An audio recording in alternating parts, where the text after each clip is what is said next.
We have a friend who's bought a Cabaret Turbo arcade cabinet, and he wants to make it a Mame emulator driving a PC.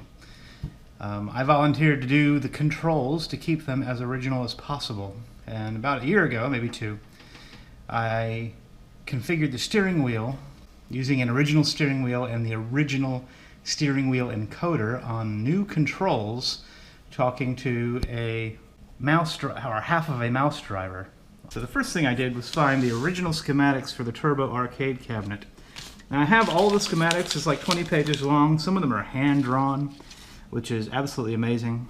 People take the time to archive all this stuff. This is the yellow circuit. There is the important part of what I tried to control, and that moves off to the pedal assembly, which is our accelerator mechanism unit. About a year ago, I made the original chips work. As it turns out, these old-fashioned opto have a great deal of UV interference from modern fluorescence and sunshine. So while it seemed like it didn't work for a very long time, we just, why don't we just put a box around it, because it's living inside a dark cabinet. And we put a box around the controls, and lo and behold, everything works fine. So I was able to test the pedal, and I got the pedal to a functional state.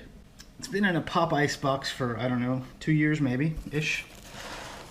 This is the original pedal assembly.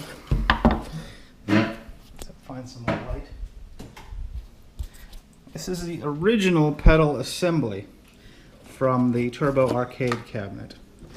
Like I said, about a year ago, I used a schematic to trace this circuit out, fixed all the cold solder joints, found a few broken wires, fixed those, and then added to it a new crimp-on wiring harness that will go to our controls. So we have power, ground, and signal wires from the state of the two opto isolators there. So you can see, sort of,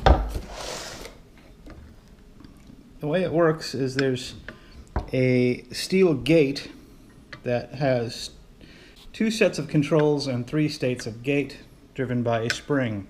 So you step on this outside part attached to the pedal, which is still in the box, and then the opto isolators interact with the windows inside the piece of steel to tell you what state it's in. So all the way up is full brake, all the way down is full gas, and somewhere in the middle we should be able to identify a mid state of acceleration that is neither brake nor accelerating. So here's the original pedal, the original mounting screws, all in a bag. Pedal has been lubed and made to work. So that we don't need for this project. Here is a little power supply I borrowed from my job. It's going to allow a very easy setup of the wiring inside the cabinet. So he'll be able to attach and plug it directly in. And then from this, there will be LED or relay outputs to drive keyboard keystrokes for the Mame emulator. Here's the original mounting screws. The original wooden mountain block from Sega. It's probably $1 million part if you can ever find one, or you can make it for 10 cents at Home Depot. So anyway, using this DIN rail mounted power supply, I was able to determine that these screw down ferrules will work and the circuit does function. So after determining how this circuit worked, I told my friend to order a bunch of parts that he got from China. So I had him purchase a 5-volt relay DIN rail mounted block, a new DIN rail mounted power supply, and a piece of DIN rail. These screw down terminals, I'll just give them for my own stash. Anyway, at some point we're going to try and make full brake, full acceleration, and 1 or 2 of these will be mid-level acceleration. We haven't decided yet if we can detect both. So here's my power supply all turned on, meter in the voltage. Seems to be running 5.5 volts, which is perfect. Now we're going to test the Hong Kong eBay special $10 version of the $75 power supply. Plugged it in, so it's in the wall. Smoke didn't come out. We got a little red LED light inside. Means everything's probably all right. So now we will meter the voltage using the cheapest power meter we got. 5 volts definitely out of the supply. It's a little high. So there you go, 5.2. Screw down terminal inside that block was not so tight. So I believe this should be fine now. Our 5.7 volts. 5.2. Just gonna crank it down a little bit. See if that will work. Maybe I won't electrocute myself.